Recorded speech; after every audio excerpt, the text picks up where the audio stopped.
Жақсы балалар, мынау құндылық шаңырағының әділдік әлеміне қош келдіңіздер. Біз әр күні құндылықтарды өткен сәтте ұлы өнертапқыш Фалес Владимир сөзін біз ұстанамыз, солай ма? Дүниедегі ең үлкен нәрсе бұл кеңістік дейді. Ең озығы бұл не? Сіздің жүрек ойыңыз дейді. Ең тиімдісі, құндысы сіздің уақытыңыз дейді. Ал ең оңайы ол сіздің өзге біреуге ақыл айтуыңыз дейді. Ал ең қиыны өзіңді өзің тануыңыз дейді. Енді біз осы құндылықтар әлемінде өзімізді қалай таныта аламыз? Мысалға біз құндылық дегенде осы құндылық әлемінде біз санамызда сол дүниелердің бәрін саралаймыз. Одан кейін барып өзімізге қажетті дүниені жүрек сезімімен қабылдаймыз. Ендеше өздерің осы алаңға келген сәтте өздеріңді қалай танытасыңдар? Мен әділдік алаңында өзім жомарттығымды көрсем. Мен әділдік алаңында сенімділік көрсетем. Мен әділдік алаңында шыншыл болуға тырысам. Мен әділдік алаңында әділ болғым келеді. Мен әділдік алаңында тұрақшылдықты көрсетем. Мен әділдік алаңында әділдікті болғым. Мен әділдік әлемінде өтірік сөйлемеге тырысам. Мен әділдік алаңында кісінің алашылығын аттамауға тырысам. Мен әділдік алаңында кішіпейілдігімді танытам. Мен әділдік алаңында үлкенге құрмет көрсетем. Мен әділдік алаңында әділ сөйлеуге тырысам. Мен әділдік алаңында кісілігімді көрсетем. Мен әділдік алаңында парасаттылық танытам. Мен әділдік алаңында өзгелерге сүйіспеншілік көрсетем. Мен әділдік алаңында үздік болуға тырысам. Мен әділдік алаңында үлгілі болуға тырысам. Мен әділдік алаңында әділдікті жақтаймын. Жақсы қараңыздар балалар, әділдік біз асыл қасиет деп ойға алып жатырмыз да. Тіпті қазақтың өзі айтады, әділдік бар жерде береке бар деп айтады, береке бар деп айтады да. Ендеше қараңыздар, жалпы әділдік дегеніміз не? Кім қалай түсінеді? Әділдік дегеніміз ол турашылдық, кейде оны адалдық деп те атаймыз. Адамдар арасында өтірік сөйлемеу, шыншыл айту, оның барлығы да сол әділдік әлемінде бой көтереді. Дұрыс айтасыз. Турашылдық, шыншылдық бұл не? Әділдік әлемінде болады. Жалпы осы әділдік туралы ұлы ғұламалардың айтқан пікірлері бар ма? Айта ғой, әділдік. Осы жатқанда ұлы абайдың сөзі есіме түсіп кетеді. Кімде кімнің әділдігі жоқ болса, оның ұяты да жоқ дейді ол. Дұрыс, тағы? Ұлы жауынгер жазушы Бауыржан Момышұлының мынандай сөзін айтқым келіп тұр. Әділдік қашанда жеңеді, бірақ кешігіп жүреді. Дұрыс, Жақсы. Жалпы осы әділдік әлеміне не үшін келдіңіздер? Әділ болу керектігі жайлы барлығы біледі. Бірақ әділетсіздікке қарай қадам басады. Әділетсіздікке қадам басу дегеніміз тәкаппарлыққа жатады. Өзінің бас пайдасы үшін басқаларға бөгет қояды. Сол өзімшілдікті жеңіп, алға қарай мақсат қойып, сол мақсатқа деген дұрыс қадам жасау керек. Мен әділдік алаңына көп нәрсені ұғу үшін және басқаларға үлгі болу үшін келдім. Ұлы Абайдың өзі де болмасаң да ұқсап бақ дейді ғой, ұқсап бағуға келдім. Жақсы, дұрыс айтасыздар. Қай кезде мысалға адам өзінің алдына не мақсат қоя білу керек. Себебі Бауыржан Момышұлының мүмкіндігіңнен мақсатың биік болсын деген сөздің өзі сіздің белгілі бір іс-әрекеттің негізінде мақсат қоюыңыздан басталады. Ендеше орнымыздан тұрайық та бұрынғы қозғалысқа түсейік, өзімізге қажетті ресурстарды алайық.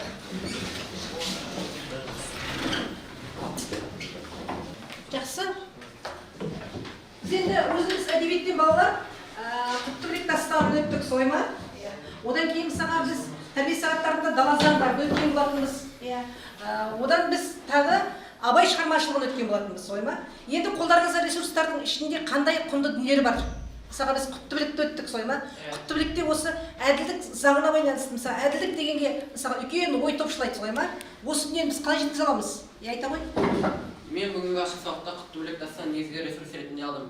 Неге дейсіз ғой? Себебі Құттыбек құнды мұра. Мұнда адамгершілік идеялары, өмірлік ақыл-ойды философиялық ескерткіш ретінде қабылданады. Құтты қоғам құру, елді көркейту, адал еңбек, әрекет жолын ұстану қағидалары бар. Халықтың жағдайын жақсарту, ырысын арттыруда үлкен сенімді жүрекке байлайды. Дана ойшыл адамды бақытсыздыққа ұшырататын зорлық-зомбылық атаулығы, арамдық, құлық-сұмдыққа қарсы шығып отырды.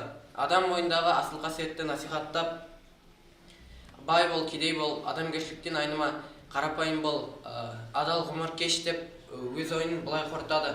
Тәңір адамды жаратты, үздік етті, оған ақыл-ой, білім берді, көңіл берді, әрі тілін сайратты, ұят берді, мінезімен қалаған. Жалпы адамда өнері, білімі, ақылы және осы қоғамда әділ болса, ол таптырмас қасиет әрекетке жол басайық. Дұрыс айтасың. Жақсы балалар, қараңыздар. Енді осы құттыбілік дастанын өткен кезде біз өзіміз айттық. Құттыбілік бұл не? Құтты мұра деп айттық та. Осы әділдіктің негізгі символын танытатын қай образ еді? Кімнің образы еді? Күнтудың образы, солай ма? Жақсы. Енді сіздердің алдарыңызда мен қазір көріп отырмын, Абайға қатысты нелерді көріп жатырмын да. Жалпы осы Абайдың әділет әлеміне келудегі мақсаты қандай? Қандай ой айтасыңдар? Айта ғой. Мен ресурстар ондан Абайды таптым. Өмірде әділет туралы әңгіме өрбісе, Абайдың шығармашыларын қолға ұстаймын. Абай өз шығармасында махаббатпен жаратқан адамзатты сендей сүй, ол Алланы жаннан тәтті. Адамзаттың бәрін сүй бауырым деп, хақ жолы осы деп, әділетті деп осы шығармасында өлеңінде айтқан екен. Мен осы Абайдың осы өлеңінде махаббат пен әділетті тура бірге айтқанында мынаны түсіндім. Махаббат күллі әлемге нұрын, шуағын шашып тұрған қуат. Ал әділет болса, ғалам құдіреттерінің барлығын біріктіретін құдірет. Осы туралы Абай 45-ші қара сөзінде былай дейді. Бұлардың махаббат пен әділеттің керек емес жері жоқ, кіріспей тұғында жері жоқ деп, бұл мен жаратушы Тәңірімнің ісі деп айтады. Бұл қара сөзінде 18.000 ғаламның барлығы осы әділет, махаббат заңымен реттелетінін, басқарылатынын айтып тұр. Енді қараңыздар, осы махаббат ғадауатпен майдандасқан деп Абайдың өлеңдерінде де бар ғой, солай емес пе? Махаббат ғадауатпен майдандасқан, қайран менің жүрегім мұз болмай ма дейді, солай ма? Осы қай өлеңде кездеседі дейді балдар? Қандай? Өлсем оның қара жер сіз болмай ма? Дұрыс айтасыз, өлсем орным қара жер сіз болмай ма? Қараңыздар, ақылмен қайрат жол табар, қашқанға да қуғанға, әділет шаппақ кімде бар? Сол жарасар туғанға. Бастапқы екеу соңғысыз біте қалса қазаққа, алдың жалын артыңыз барар едің қай жаққа дейді. Шынында да мысалға ақыл қайратты бұл не? Кезге адам мысалға ұстана алады, солай ма? Ал енді Абайдың өзінің толық адам проблемасы негізде мысалға нұрлы ақыл, жылы жүрек, ыстық қайрат адамның бойында қалыптасса, онда ол толық адам болады дейді. Шындығында да мысалға Абайдың махаббат пен ғадауатты екеуін қатарластырып, қосақтап айтуының негізі қандай?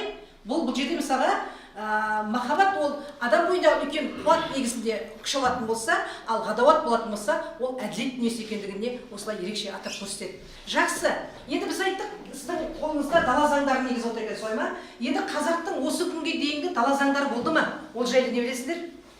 Көшпелі қазақ елінде халықтың рухани даулы мәселелерін, қылмыстың ісін шешетін ежелгі әділет заңы ережесіне бағынған. Олар билер үкімімен шешілген. Олар жер дауы, жесір дауы, құн дауы, ар дауы, мал дауы болған. Екі рулы ел дауласқан сәтте билер соты құрылып, дау-дамайды әділ шешкен. Дауласқан елдің құнын төлеп, тура биден туған жоқ. Аталы сөзге тоқтамағаннан әке сөйледі деп, сөз қадірін жоғары бағалаған. Енді қараңыздар балдар, осы жерде біз дала заңы көшпенді тірлікте халықтың, мысалы осы дала заңдарының негізіне бағынатындығын, осы дала заңдарының негізі қазір біздің конституциямыз сияқты негізгі заңдылық болып жүргендігіне біз мойындай аламыз, солай ма? Тағы қандай заңдылықтар болды? Мен айтсам, дала өмірінде дейтін ол заң, ол Шыңғыс ханның ережелер жиынтығы. Ол жасақ деп аталады. Және сол жасақты жазған ол өзіміздің әр қолбасшы, әр кеңесші Майқы би. Қазақтың сөздің түбі бір, түбі атасы Майқы би деу содан. Және де 14-ші ғасырда Шыңғыс ханның ұрпағы Керей мен Жәнібек сол қазақ хандығын құрады. Және 1511 жылы Қасым ханның, Жәнібек ханның ұлы Қасым хан таққа отырды.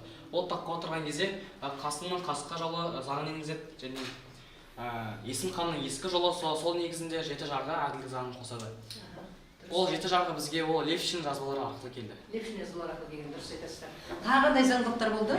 Естеріңде ме? Иә. Және де Арыс бидің құтты білік заңдарының, дала заңдарының бірі ол Арыс бидің білік заңы. Ол Арыс би 3000 жылда өмір сүрген, және де Арыс өзенінің аты сол Арыс бидің атынан берілген. Сол Арыс бидің заңдарының білік заңында әділеттік пен әдептілік туралы айтылады. Сол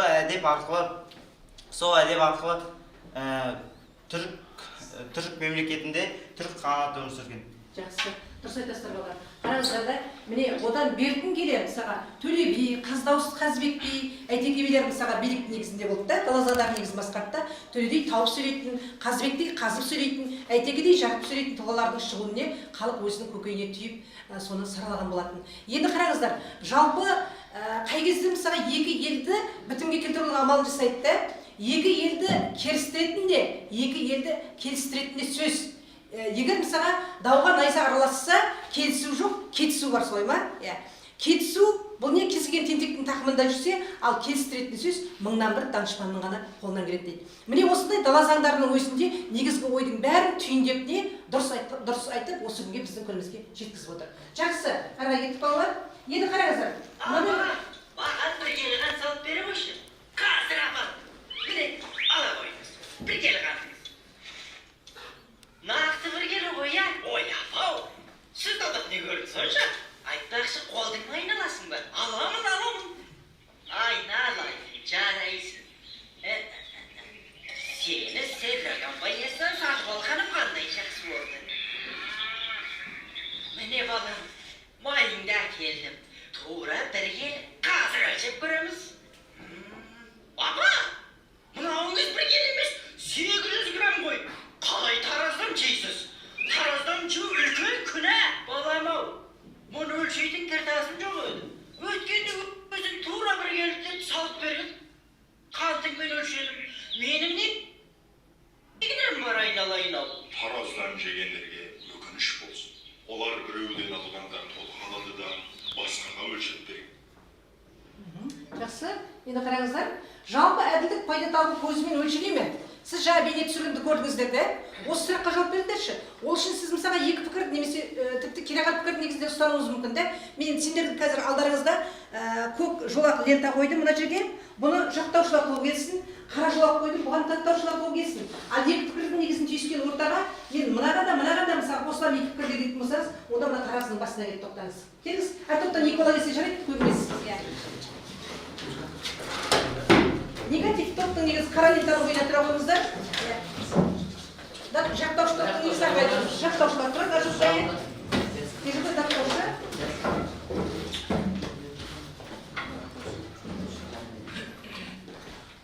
Жалпы әділдік пайда табу көзімен өлшелей ме? Қандай пікірді айтасыздар? Қандай ойды айтасыздар? Бірінші жақтаушылардан бастаймыз ба, жақтаушылардан бастаймыз ба? Жақтаушылардан жақсы бастауыңыз. Сауда-саттық жасалған соң пайда көзі болу керек. Әртүрлі төлемдер бар. Егер де мен өзім дүкен ашсам, әр сатылған тауарға тиын қосар едім. Өйткені шығынды өтеуім тиіс. Жалпы шығынды өтеу үшін сен пайда көзін жасайсың да, солай ма? Иә, Айбек айта ғой. Пайда табуымыз кей кезде әділдіктің келетін жағдайларда болады. Өйткені алтынды көрсе періште жолдың таяу дейді ғой. Ақшаға қазір заманда кім қызықпайды? Мүмкін ол пайданы табудың көзі болар. Алтынды көрсе періште жолдан таяды, солай ма? Сондықтан мысалға бәрібір өзіңіздің пиғылыңызды біз солай қарай бұрып жатырмыз ғой. Ал сіздің айтар ойыңыз қандай? Жақтаушы сіздің айта қойыңыз? Біз әділдік алаңында әділдік танытамыз едік. Мен бейнероликті көріп отырып, мынандай ой түйдім. Әділетсіздік көріп отырып, әділетсіздік жасау қажет емес. Істеген жақсылықта, жамандықта алдымызға кері келетін есте ұстағанымыз жөн. Нағыз бақыттың кілті осы сенің адал ісіңде. Кісі ақысын жемей, еңсеңді тік ұстап жүргенге нен жетсін? Ер азамат қай сәтте болсын, азамат деген атына сын келтірмеу керек. Жақсы. Әрине, әділдік ол пайда көзбен өлшенбейді. Мен оқыған әдеби кітаптардан өмірлік тәжірибеден көп нәрсе алғам. Әділдік ол сенім, сол сенімді жүрекке бойлаған жан ғана өз құдайын ойлайды. Қиянат жасалатын кезде ертең ойлайды. Сондықтан да біз өзімізге берік, әділ және біреуге қол ұшын созуға және біреудің көңілінен шығуға барымыз салуымыз керек. Әділдік ол тәңір ісі, сондықтан біз сол іске адал болуымыз керек. Мен сіздерді әділдікке шақырамын. Жақсы. Ал Дулат сен айтасың, екі пікірді тұсанып тұрсың ғой, иә? Өмірде көп қоларды кездестірдім. Мен саудаласуды да білмеймін. Құны жоқ нәрсені көп ақшаға алып кетуім мүмкін. Одан да барлығымыз әділдік жағына өтейік. Өте қойыңыз, иә. Сіз қалай өтесіз? Сіз әділдік жолын өтеміз, иә. Жақсы. Онда мен сіздердің ортаңыздағы кереғар пікірдің негізінде қара лентаны суырып алып тастаймын. Жақсы балалар, отыра қойыңыздар. Келесі, енді осы әділдік жайлы мәшһүр жүзіп көтерілген әділдік қалай қалыптасар деген пікірге мынадай тамаша ой айтады, қараңыздар.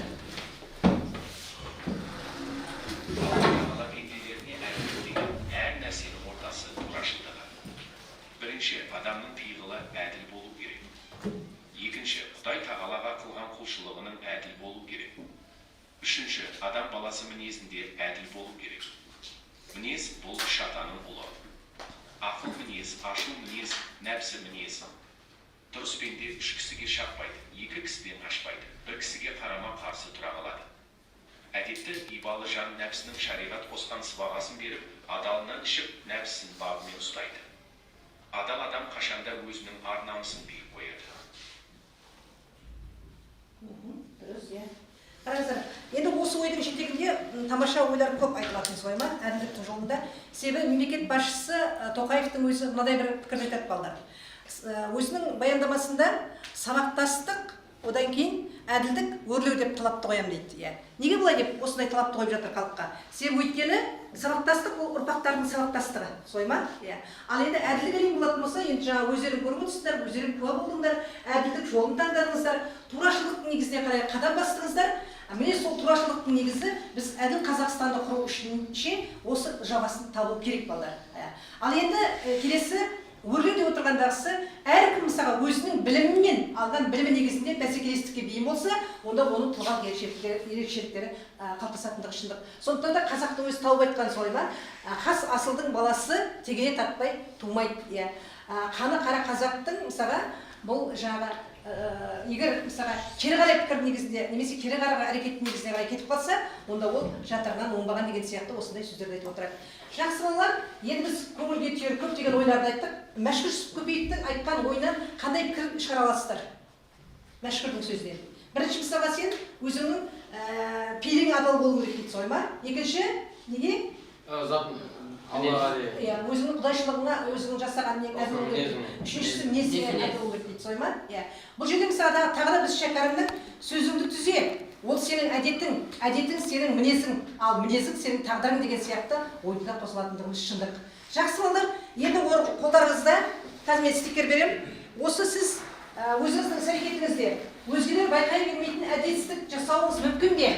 Әділетсіздіктің алдын алу үшін мен өзімді қалай ұстаймын? Осыған пікірлер жинақтайықшы. Жерге іле қойыңыздар тақтаға. Тақтаға іле қойыңыз.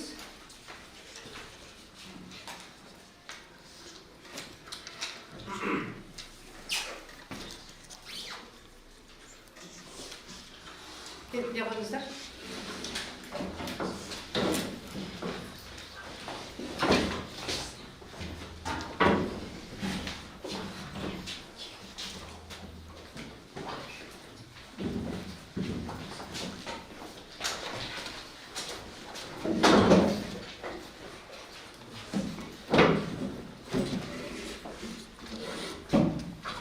Енді мысалға өзгелер байқай білмейтін әділетсіздік жасау мүмкін бе деген. Біз енді әділдік жайлы айтып жатырмыз ғой. Әділетсіздіктің бір баспалдақтарының несін ұшқынын көрейік те. Мысалға жоқ жерден жаңа адамның байқамай қалатын сәттері болады. Өзім өтірік сөйлеп қалған сәтте қиналамын. Жақсы. Келесі, мен өз білімімді басқалардан қызғанып қалатын сәттерім бар. Жақсы. Мына керағатқа негізінде алып тастаймыз, керек емес. Біздің біреудің нанын жемеймін дейді. Жақсы. Мына жерде мен кейде біреудің кітабын алып кететін жағдайларым болады. Бұл да әділетсіздіктің бір түрі деп ойлаймын. Жақсы. Бір әділетсіздік дүниелердің бәрін жеңіп деп есептейміз. Енді әділдік алаңында нені көксейміз? Адамдардың алдамауға тырысамыз, солай ма? Үнемі жақсылық жолында жүгіремін, өз-өзіме тәртіпті орнатып жүремін, одан кейін әділетсіз адамдарды әділдік жолына қарайға тартуға тырысамын дейді. Өте жақсы, тамаша. Енді қараңыз, адамның өмірінде дүниедегі әр дүниенің өзіне мысалға жақсылықта, жамандықта екеуі қатар жүреді. Бұл не күн мен түн сияқты. Сондықтан да мысалға біз қазір әділетсіздік дүниелердің бәрін алып тастадық. Міне біз әділдік жолына қарай қадам басып келе жатырмыз. Барлық дүние, мысалға барлық нәрсе сіздің өзіңіздің күнделікті іс-әрекетіңізден, сөйлеген сөзіңізден, күнделікті тірліктегі жүріс-тұрысыңыздың бәрі осы әділет элементінде келіп шоғырланады. Сондықтан мысалға әділ болуға, жаңа айтып жатырмыз ғой, тура биде туған жоқ, туғанды биде иман жоқ деп та, өзіміз шындықпен сөйлеуге бар күшімізді салуға тырысайық. Ендеше әділет алаңына қарайғы сендерді шығарып саламын. Келіңіздер.